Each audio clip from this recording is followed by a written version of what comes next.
People bike tour for a whole bunch of reasons, ranging from wanting to meet new people, to getting away from people, to wanting to experience different cultures and wanting to see how far is too far on a bike. If you fall into that last camp and are considering bike touring, why not make the challenge harder and do it on a fixed gear? I recently completed a multi-day tour on a fixed gear and I regularly ride 80 plus miles fixed. Yes, it's difficult, yes, it's stupid, but yes, it's fun, and yes, I'll definitely do it again. Here's why you should bike tour on a fixed gear.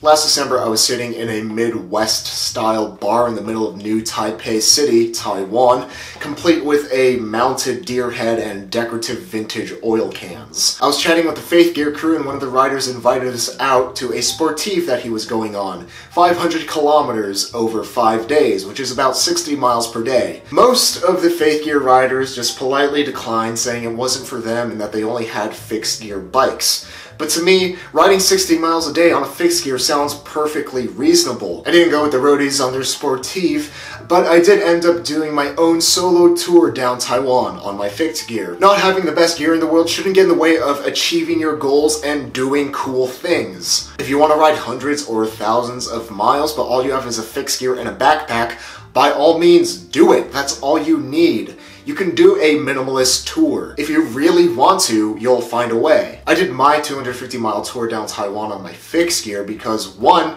it was the bike I had there, and 2, it was the bike I had there because it's my favorite type of bike. I like the challenge of riding long distances on only one gear, and I like the connected feeling that only fixed gears can bring. It's the most fun type of riding for me, and I'm not going to change that just to make my ride more doable.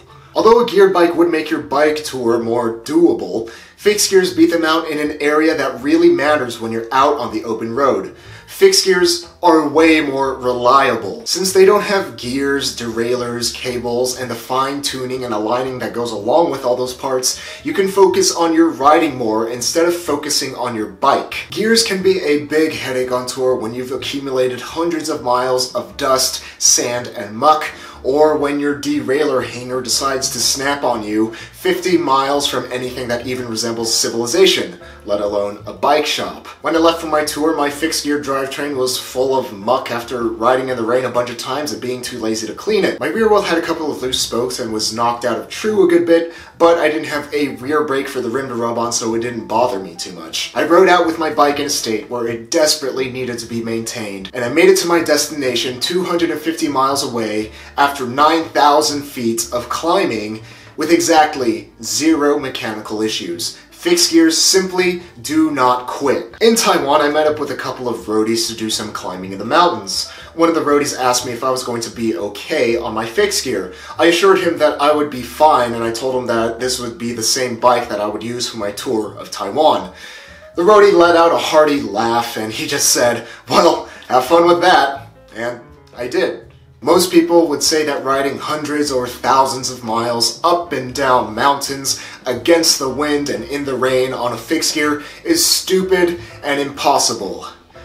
I agree with the first part. Riding fixed amplifies what touring is all about. A lot of people tour for the challenge of seeing how far they can go on their own power. Having to suffer up every mountain and through every headwinds with only leg power and willpower makes finishing a hard day's ride so much sweeter. It's really satisfying to get to your destination and look at your map, knowing that you came all that way with sheer force and determination, without the aid of gears to keep you comfortably spinning along at 100 RPM. You have to grind up the hills and spin like mad down them. People will think you're crazy for bike touring, and cyclists will give you astonished looks and know just how crazy you are after they see that you're touring fixed. Everything is harder on the fixed gear, which makes riding a tour on one so much more rewarding. For a typical lunch on my tour, I would hit up 7-Eleven for for a milk tea and a prepackaged rice bowl for an appetizer,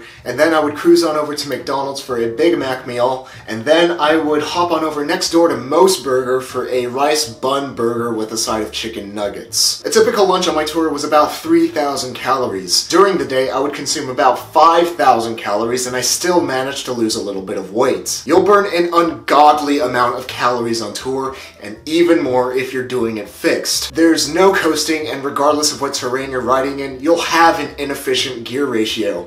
Every mile on a fixed gear takes more effort. You'll lose weight without even trying. Heck, you'll probably lose weight against your will, but if that is your goal, riding a fixed gear will help you do it faster. Or you could just stuff your face with reckless abandon and not gain any weight. What you will gain though, after touring fixed for hundreds of miles, is better cycling technique. Because you can't change gears, if you want to make it to the next city and out of that windy, barren highway, you have to pedal as efficiently as possible. Touring fixed forces you to have a smooth circular pedal stroke and spin high cadences for hours at a time through varied terrain. You'll encounter hills that you wouldn't normally ride, but you can't shift down and you need to make it to your next destination before sunset. This entire day I've been chilling, and I've just been enjoying myself, taking it easy, stopping at sightseeing spots, getting some food, getting some things to drink. It's been great, up until this point. Right behind me is the biggest climb of today. It's about 1,000 feet at its peak, and it goes on for about 3 miles. And just to get to the start of the climb, I had to climb as well. And just from that preliminary climb, I'm pretty gassed. I normally like climbing, but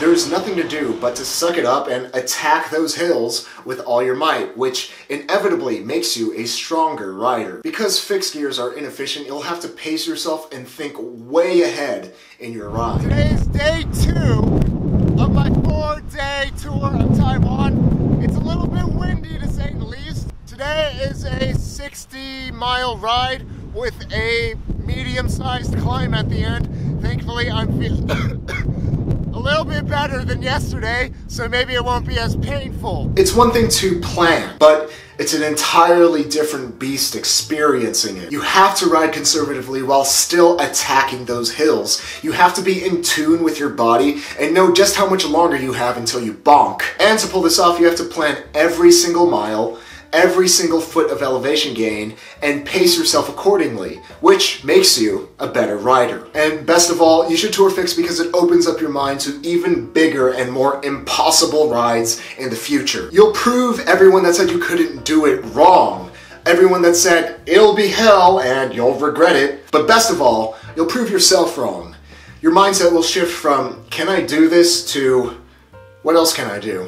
Bike tours are challenging already, but thousands of retired dentists are already doing it. Why do something that anybody can do? Make it more impossible and take it to the next level and prove everybody wrong. Everything that's worth doing in life is difficult and can fail miserably, but that possibility of failure makes success so much sweeter. Take a bike tour on a fixed gear. Thanks to the super subscribers that support the channel through Patreon that make these fixed gear videos possible, with a Fixie Famous shout out to Jeziel. Once we hit the funding milestone of $150 per month, I can start making 2 videos per week instead of 1, which is twice as many as 1. And here's the question of the day. What big rides do you have planned for 2018? Next week, I'm riding a century out to the Bay Area to hang out with my siblings, and then I'm doing another century to get back home to Sacramento. Let me know what big rides you have planned for 2018 down in the comments. If you've already ridden your bike today, why not reward yourself by watching another fixed gear video? And if you haven't ridden your bike yet, stop watching me right now, close down your device, hop on your bike, rain or shine.